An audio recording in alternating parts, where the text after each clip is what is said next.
Greetings, friends. Welcome back to Suns Today, your home for summer Suns content. If you're enjoying this presentation on YouTube, do us a favor. Please hit subscribe. Tell a friend or two. We're inching closer to that 2,000 subscriber mark, which is something that is really important to us around here. So if you could be so kind, hit the subscribe button. We would appreciate it. My name is Adam Eden, and as always, I'm joined by the one and only Mr. Trace Trucco. Trace, how are you, my friend? I am well. Happy 4th of July week. It is 4th of July. Any big plans, Trace? Anything? Are you a hot dog guy? Hey, we get a mailbag question about our plans, so I'll save my plans to later discussion. Okay, well, that's foreshadowing the show ahead, Trace, which will include what's in the box. It'll include the mailbag. We'll tell you what grinds our gears. But before we get to all that, of course, we lead off with this. One big thing. Brought to you by our good friends at Werner Hoffman, Greg and Garcia. Find them at wernerhoffman.com. Trace, you brought this up, and I'll take a quick pat on the back. If you have not seen this yet on our YouTube channel, again, go check that out. I had a conversation with Eli Letterman of ESPN.com, a college sports writer, covers recruiting. And so we were talking sort of about the new age of college athletics.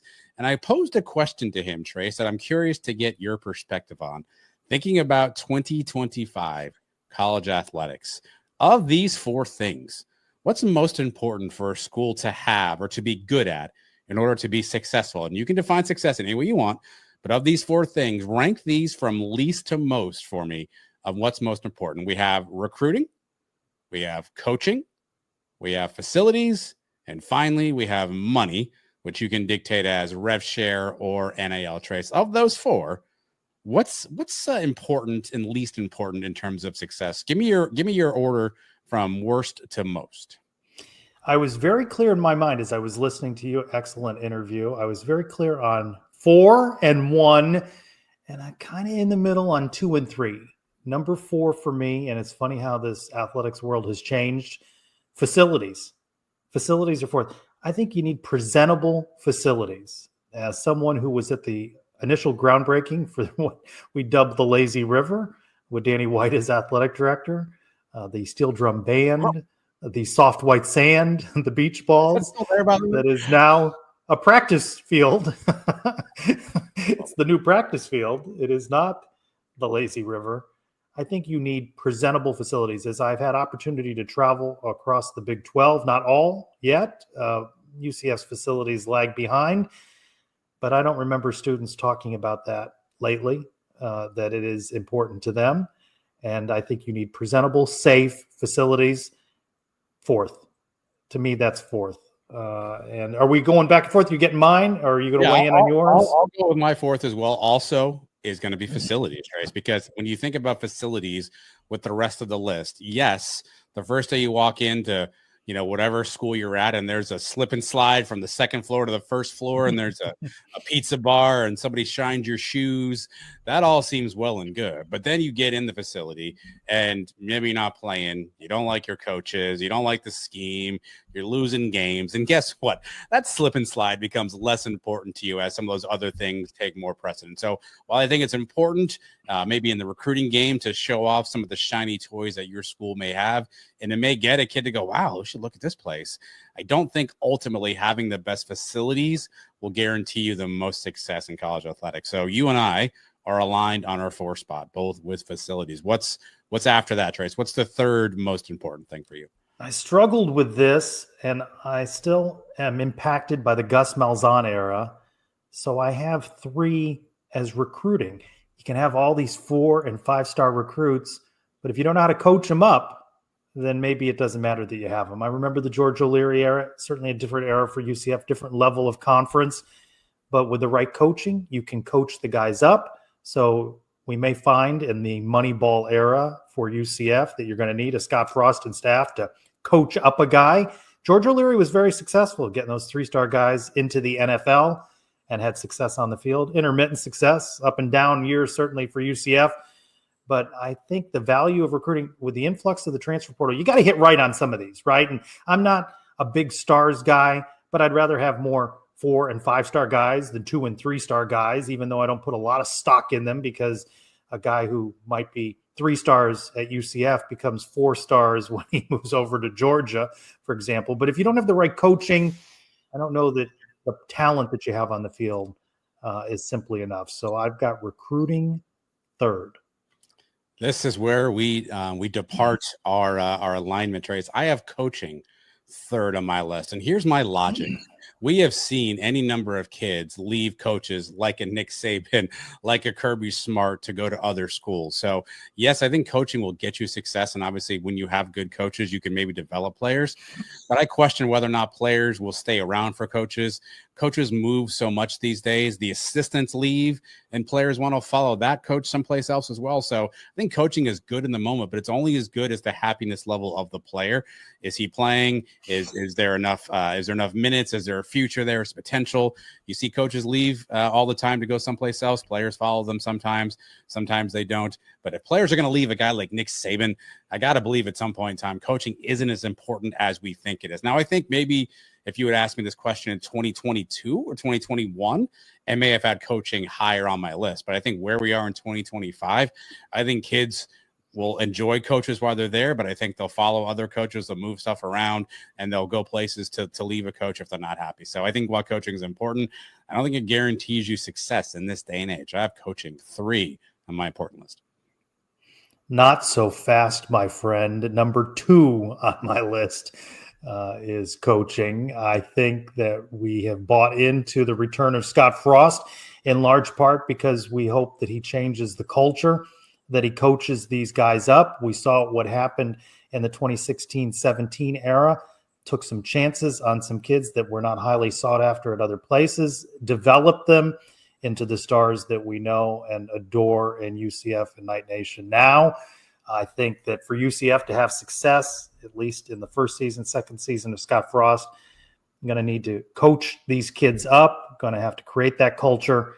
So I put coaching second. And again, I struggled with that in recruiting, but coming off the Malzahn era, can have all the greatest players in the recruiting portal.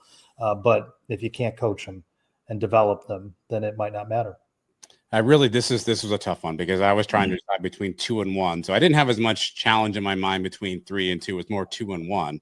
But at 2, Trace, I went with recruiting. Just the argument you made, I think you have to identify talent to get in your building. You can't even get kids to come see your school. If you can't get them to pick up the phone, then you're obviously, you can have the best facilities in the world. You can have great coaches, but if you can't get players coming into your building, it does not matter. And you talk about the Gus recruiting where he's getting all these stars in 2. That actually also helps me make my point in that if you miss on recruiting these days, your program won't go anywhere. You'll have a lot of struggles in most sports that are out there in the college landscape. And so I think you have to find a way to hit on recruiting, hit on the right players. Yes, I think a lot of folks fall in love with the star factor. I think a recent interview I did with Ari Temkin from Big 12 Radio, he talked about the blue chip ratio, which is 50% of your roster being 4 and 5 stars, right? Does that work? Does that guarantee success? Who knows? But I think you've got to find the right kids to get into your program. You've got to get them to want to see your campus. You've got to get them excited about what you're building there. And so you can go grab all the stars you want, but it doesn't guarantee you success. So I have recruiting second. Without the players, without the individuals on the field and the court, none of that other stuff matters. So I went recruiting as my second, which means we both aligned on our number 1. We have money, both of us for number 1. What's your reasoning or your thought process why money is the biggest and most important factor? Now, I struggled between 2 and 3. I did not struggle on number 1 being money.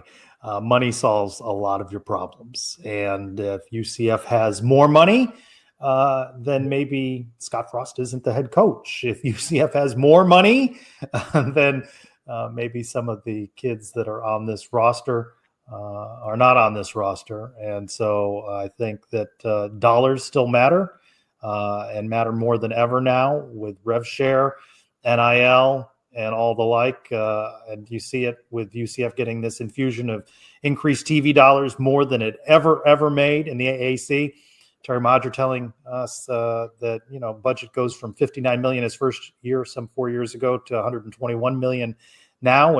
And still that's not enough to be as competitive as you need to be in the Big 12. And that's just talking football, right? That's not talking the other sports that UCF has to compete in and needs more dollars. And so more money, and then you get better coaching and you get better players, and you may have some dollars left over for the lazy river. Your Honor, I submit to you Exhibit A for my argument, and that is what we're calling the Chasen Johnson experiment. All of you remember Chasen Johnson out there, a local kid from Seminole High School, a ton of ties to UCF. We saw him here as a freshman, played well, flirted with the portal in 2 different areas, came back, Trace, and he was in front of the podium, and he was talking about, someone asked him a direct question, why are you back at UCF? And he said, Coach Frost. I talked to him. I was inspired by him. It was great. You then subsequently had a conversation with him at another event, and he talked about staying in Orlando and building a legacy and giving back, right? And all of a sudden, all that went away when USC found 7 figures in their bank account to give Chasen Johnson. And this is no shade on Chasen Johnson, but you can go out and recruit some of these kids. You can go out and build that connection from a coaching standpoint. But at the end of the day, if there's an offer in front of athletes it's going to be more than what you can pay, the majority of athletes are going to take that offer. The Chasen Johnson experiment. He allegedly loved it here. Everything was great. It was all kumbaya until USC found a check that had 2 commas in it, and all of a sudden things are different. You can buy your way out of bad recruiting. You can buy your way out of bad coaching if you have that money. So I think that's why it's the most important piece. Because even a school like UCF, where you go out there and you say, hey, we identified a Chasen Johnson in our backyard, a hometown kid. We brought him in. Yeah, the first year was a bit of a struggle for the entire team, but you saw some things that you liked about him. You lost him for a little bit. You brought him back. You feel good about where you are recruiting, and you still lose him. So number one for me, Trace, has got to be money. To your point earlier, cures all ills, but it can also really kind of be that thing that separates you from the second, third, and fourth thing on the list. So money is our number one. But I'm curious what the fan base would think, Trace. What do you think, Knight Nation? Do you think they'd agree with our premise that money is there? Or I don't know. And we may need to throw that out as a poll question. Money may not solve all of your problems, but not having it may not solve your problems. Do you recall what Eli's list was when he shared it with you? So, and perhaps this is foreshadowing what he does for a living. Again, he's a recruiting writer for ESPN.com. He had recruiting number one. He felt like you still need to identify those athletes. And I think the premise was, the blue chippers, the kids who are going to cost you X amount of dollars. Can you go win in the margins? Can you find that 3-star kid who maybe can come into your program and make a difference that you're not paying a ton? Now, I would counter argue that with, yeah, you can, and he or she will come to your school, have a great year, and they'll be gone the next year because Texas Tech will be around with their oil money in their checkbook. So Eli, I believe, had that at number one. But we're curious what your thoughts out there, Knight Nation. Tell us either in the comments of this video, or maybe we'll put this out in the poll question and figure out what you think is most important. Also, Trace, this featured as a question on the latest episode of To Your Point, hosted by Jeff Allen, featuring Eric Henry, John Kurtz, and Matt Michelle. We actually added a 5th item for that one as well. So check out To Your Point, available now on the YouTube channel. What was the 5th? What was the 5th? Was conference affiliation or school prestige. So do people care about playing in the SEC? Do you care that you can say you went to Notre Dame? I don't think that matters as much anymore. I was 5th on the list for a lot of them, which is why I didn't even ask Eli that question. Oh, that's interesting. 5th. Much. I don't know where I think about that versus facility. I don't know. That's good. What do people think? You see kids leave SEC schools all the time. You see kids leave Notre Dame all the time. You see, again, I understand another great example, Your Honor, Exhibit B. May I present to you Nijah Kennedy, who was at Stanford in beautiful Palo Alto, California, getting a top-level education, and said, you know what I think I might like in my life? A little Lubbock, Texas. A little Lubbock.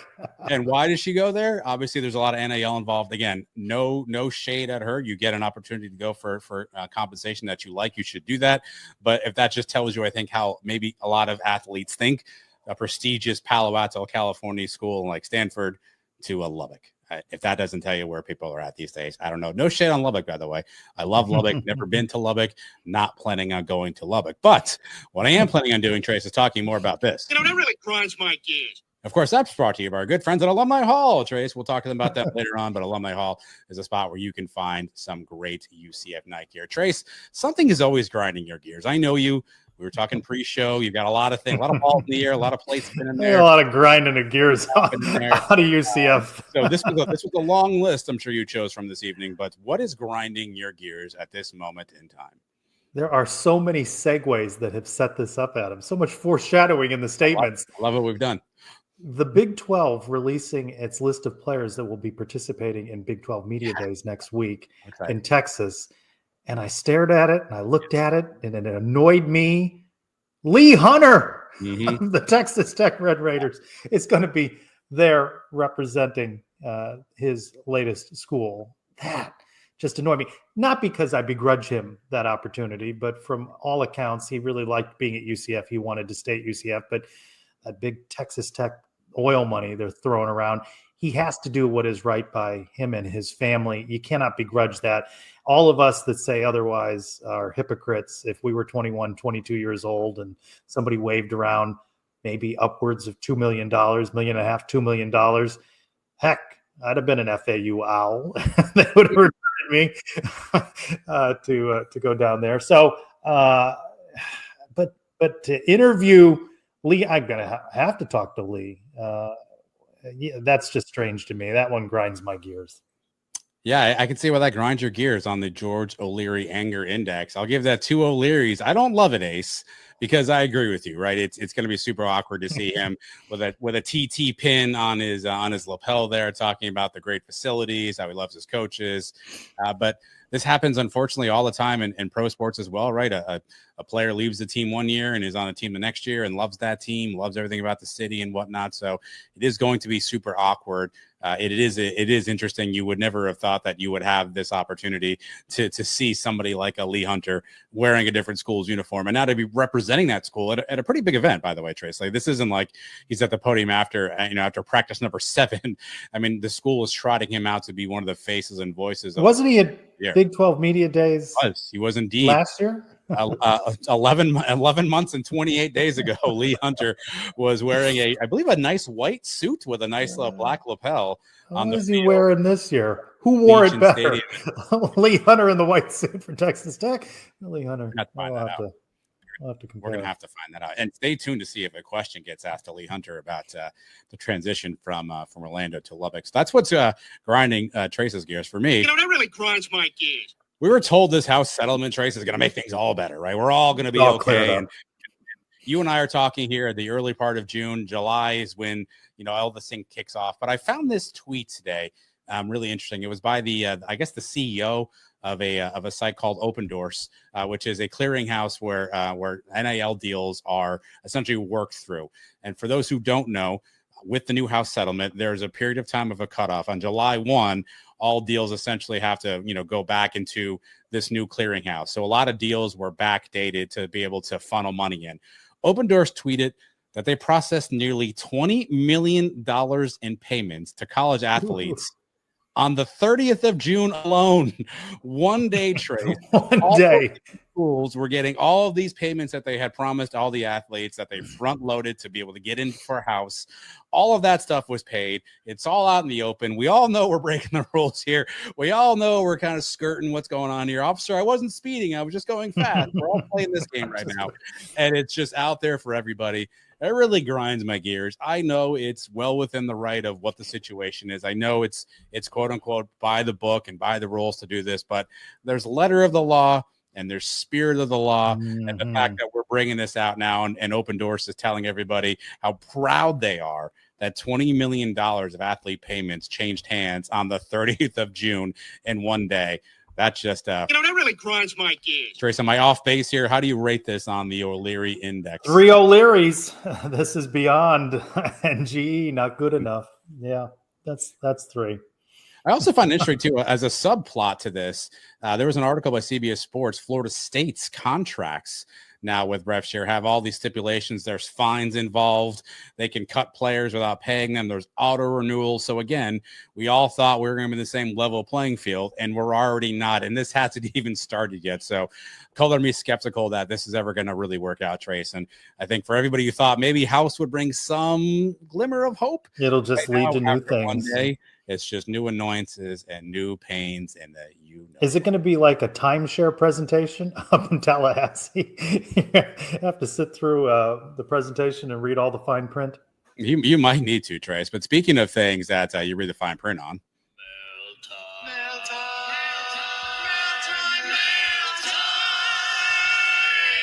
The Brian Peterson mailbag. That's actually fun fact. That's Brian Peterson singing that jingle. I don't know if you guys all know that. That's actually Brian Peterson singing that. Brought to you by. He was in a barbershop quartet while he was at UCF. Have you seen his hair? It's fantastic. Brought to you by Florida Football Prep. Find them at floridafootballprep.shop if you need any gear for your upcoming youth football season. Trace, here we go. Mailbag time.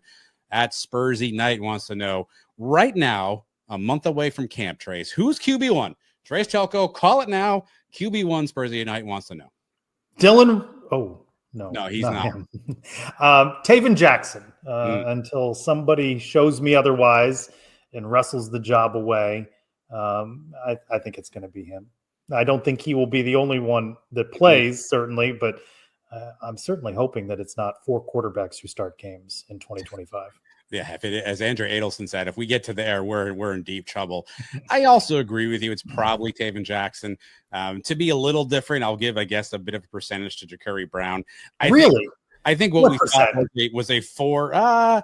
Give me 90% Taven, 10% Ja'Carri. Give me a 10% future on Ja'Carri as the starter.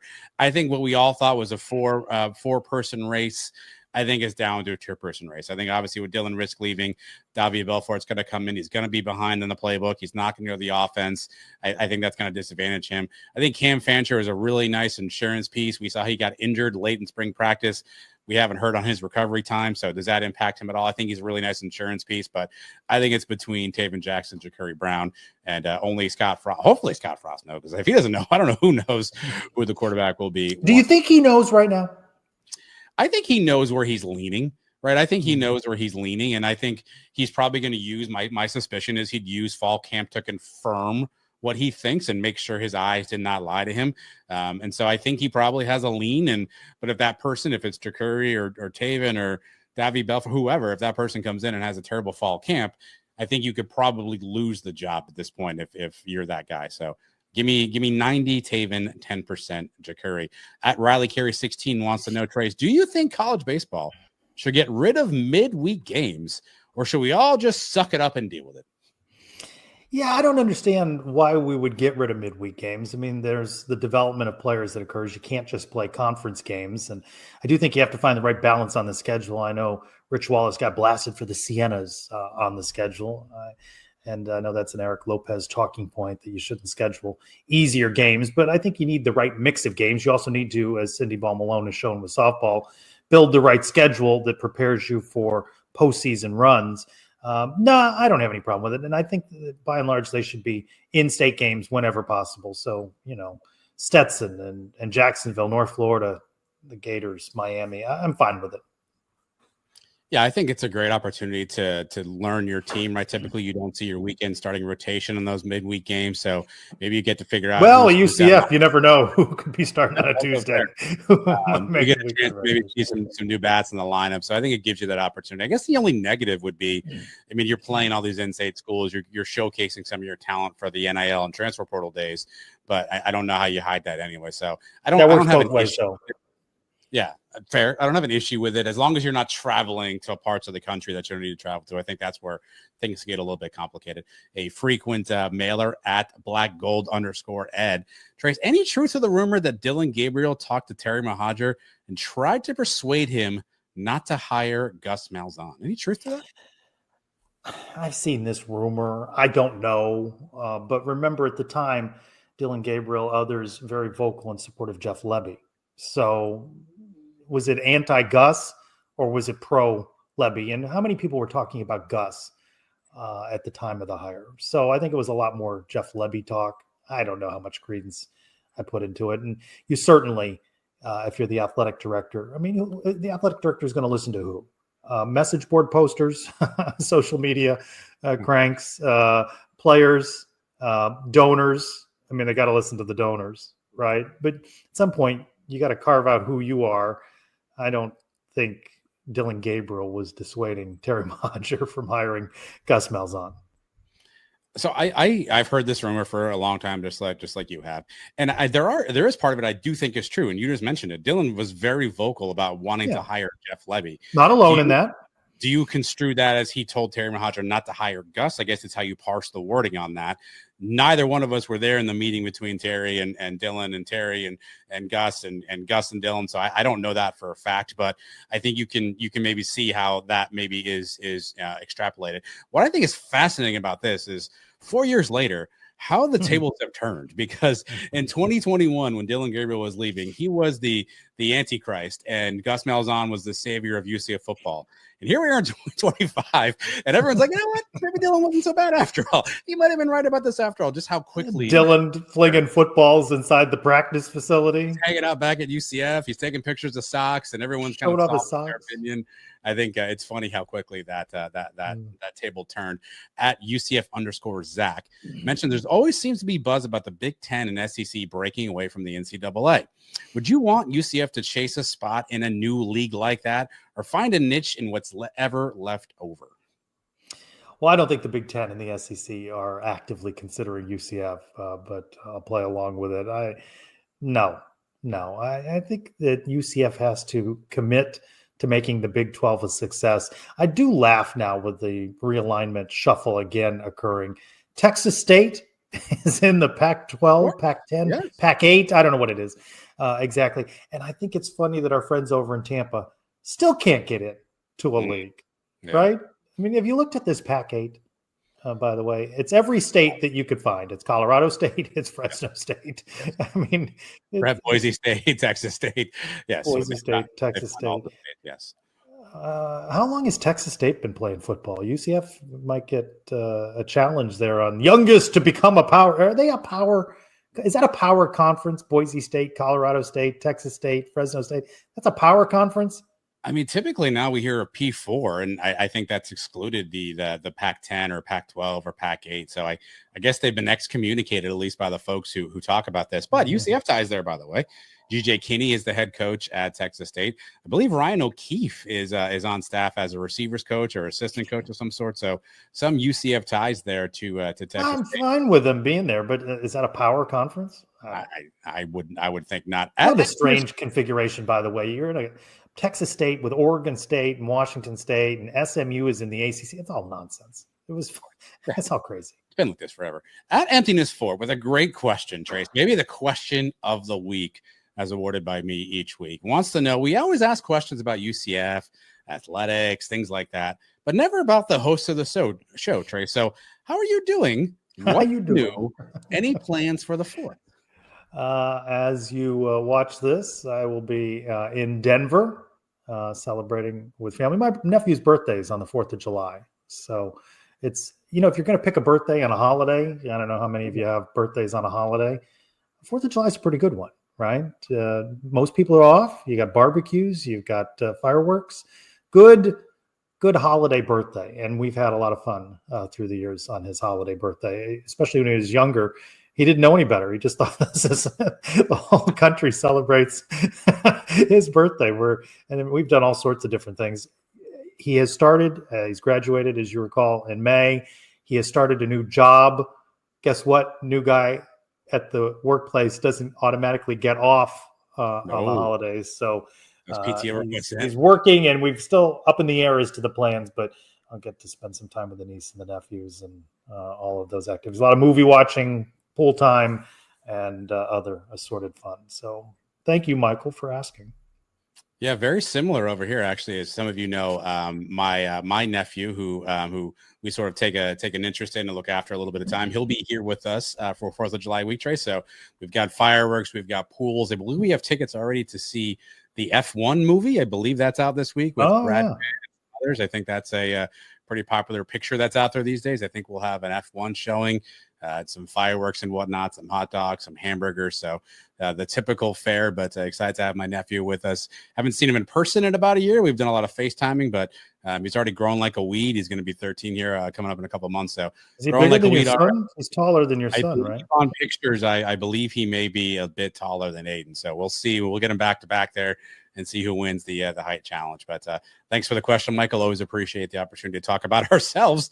It's our favorite topic here in the Feel free to win question of the week by asking about us. Each week, ask me more about what I have for dinner. 2 bonus questions that came in. I don't know if you saw these. One from our good friend at Golden Knight _2 with the Cleveland football, baseball, basketball team. I think it's basketball, trying to hijack the Charge On line. If you had to change the UCF tagline, what would be a good replacement?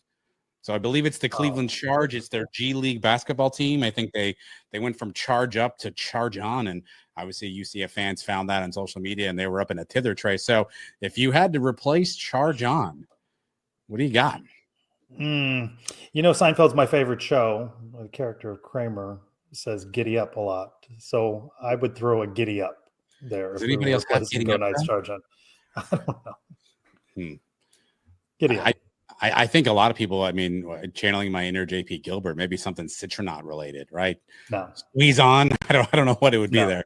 And there's actually Squeeze off. Squeeze off. Isn't that a game that has been played on the Suns? I don't know what.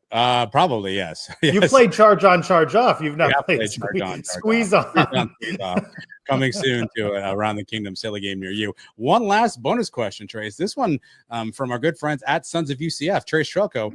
What do you think of the Big 12 discontinuing their preseason media poll? I'm fine with it. It's useless. While we're at it, AP, coaches poll, all of that. Let's play 4 weeks of college football before we see a poll. Artificial inflation of certain schools based on these preseason rankings, they're useless. And when we predicted the UCF, I think I boldly said would be 16th. I was not going to be proven correct on that. So if you're going to drop it in any year, if this has come from one UCF Mike, I, however, am not in support of dropping college bowl projections. Those are fine any time of the year. No, I thought it was interesting. I mentioned John Kurtz earlier has a great newsletter called Open for Business, and he posits in the newsletter that this is a strategic move for Brett Yormark because schools like Arizona State were so low last year that there's thought that hurt their rankings throughout the year because be a little mystery. They ended up being a good team. So by positioning them in that 16 slot early on, it hurt their chances. So that's also useless because nobody knows anything. And even if you think that you do not. But those are the mailbag questions. Again, make sure every week we're going to put out the question list here. Get your questions in. We'll answer any and everything you have. And we'll always have some fun doing it, Trace. But we have most fun when we do something like this. And this is brought to you by our good friends at Alumni Hall, 4100 North Alafaya Trail, or find them online at alumnihall.com. You need to get your summer gear up. I've got the UCF 4th of July shirt on here I got from Alumni Hall. It's got the American flag and the UCF Stack logo. You too can get one of those or another shirt, by the way, because it's always 2 for $38 on champion shirts. Another great gear there. Again, go to alumnihall.com/UCF to get your gear. Trace, dare I ask you? I'm amending the question. Is this legal? Is this legal? Are we allowed to do this? I didn't realize this was a thing. Well, because I think it's too many. I think I wrote in too many options here. It's what five foods, but we're going to make it 3. Okay. 3. What 3 foods do you wish were banished from the earth? Banished. We're going to make it 3. 5's a lot. Banished from the earth. All right. So you're talking food, not like a meal, right? So you're talking like a specific food item. Just vagary here with foods. What 5 foods do you wish were banished from earth? Okay. I hate cauliflower. Never liked cauliflower. I don't know why. It has no taste. It's like a broccoli, but not. It's got a different color. What happened here? It's not a green, but they tell you to eat your greens. But it's really confusing to me, Trey. So cauliflower, I have no need for it. Get it out of my life. It can just move on. Number 2, get it out of my life. Not a fan. Number 2, maybe controversial as well. Again, I don't know if we're talking about foods. I don't really like any kind of a bean. I don't like black beans. I don't like pinto beans. I don't like kidney beans. So when we go to Chipotle and they're like, what do you want? Do you have black or pinto? I go, neither. And they look at me every time. And I'm like, yeah, we're not doing either. So any sort of a bean is just not something I'm a huge fan of. So you can get beans out of my life. No, don't need them. Don't want them. No need to have them. The last one, this is interesting because I grew up in a very traditional, maybe not traditional house where after dinner, sometimes you had a dessert, Trace. And for me, desserts were have a cookie, have a piece of cake, have a brownie. I met my lovely wife, who I've been with now 21 years, I believe, if my math is correct. She's not watching. It's fine. And so when we first got married, we went to the store one day. We were getting out dessert, and she picked out some sort of like almond encrusted like pear claw thing. And I was like, what are we eating here? So anything that's almond crusted, I just don't eat them, especially if you're going to pass it off to me as a dessert. So anything that's dessert, like carrot cake, you can get out of my life. Anything with an almond in it for dessert, I hate, by the way. I don't want to get rid of this, but this is one of my other pet peeves, Trace. I'm glad you asked. Nuts in brownies. Nothing worse than when you're a nice brownie and you're like, hey, this looks like a great brownie. And you're going to dive into that thing. And all of a sudden, what is it? Is that a walnut? What the hell's that doing here? Like, I didn't ask for a nut in my brownie. I wanted a brownie. Nuts are a bar food. You go to a bar, you find some peanuts, you find some whatever, you have that, you enjoy it. You don't need it in your brownie. So get rid of that one. Get rid of the nuts in the brownie. Anything that's capitulating as a dessert that is not a dessert, I need it out of my life. All right. You remind me of one when you mentioned cauliflower, which I don't like cauliflower. Brussels sprouts. Vile weed. Terrible. They smell bad. They taste bad. I don't want to hear it's all on how you prepare them. No, absolutely not. On the fruit category, cantaloupe. And I'm going to just, for encompassing all of those, honeydew, throw that in there too. Terrible. You're anti-melon? I don't like watermelon either. So anti-melon, You're not a melon guy. I'm good on the strawberries, the blueberries, the cranberries, the raspberries. Where are we with good pineapple? on them. Pineapple, kind of a cousin, but not so. Are we good? Pineapple's fine. I'm all right with mango. But cantaloupe, honeydew, no. Absolutely grapefruit? Not. And no, I wouldn't banish that, but I don't like it. Okay. Yeah. And mushrooms. If used in preparation of a dish, but just to have mushroom, it's maddening to me. The one time I was at the Space Needle, had opportunity. There's a restaurant there. You go around, see Seattle, and I had this great squash soup with pumpkin seeds sprinkled over it, and then a portobello mushroom. Mistake. That was half a good meal. The portobello mushroom, terrible. So mushrooms, Brussels sprouts, and cantaloupe, honeydew, out of there. Based on the other areas you just described, I'm shocked to see you sitting with a squash soup with pumpkin seeds. No, that was good. That was good. Creamy, good. Now, I won't banish this. I just don't eat it. Ribs. I don't like touching food. Well, we know this. And so, yeah, and I wouldn't banish that from the earth, but that's a big no. I'm not a eggplant. Ooh. I don't want to chew on something that's squishy, and I don't eat seafood, so we could banish seafood too. I'm fine without the seafood. Lobster, this is why I would struggle. Well, that's why I mentioned to you being on Survivor would be a challenge because there's eating bugs and there's eating fish, and I'd lose a lot of weight on that show. I'll tell you what, I don't disagree, by the way. I'm never eating the shrimp from Walk-Ons in Vieira again. I can tell you that much. Although I don't have an advantage. I'm coming for you at some point, Walk-Ons. We're gonna meet one of these days, and we're gonna have a conversation about the shrimp po' boy that you serve there at the Greater Vieira restaurant. That notwithstanding, Trace, we appreciate everyone for taking the time out to watch this particular episode of Sons Today. It's a holiday week, so enjoy time with your friends, enjoy times with your family. Please be safe out there. There's a lot of strange things that happen at the holiday weekends. If you're going to be near people, stay far away from fireworks, have protection if you need it, keep yourself safe. Don't drink and drive, do all that good stuff out there. So we want to make sure everyone comes back and watches us next week. So enjoy the time with your friends, enjoy the time with your family, celebrate, but do so in a safe way. For Trace Trucco, I am Adam Eaton. Everybody have a great week. Take care of yourselves and each other, and we'll talk to you soon. Go Knights. Giddy up. I see what you did there. So you didn't do charge. Yeah, I see what you did.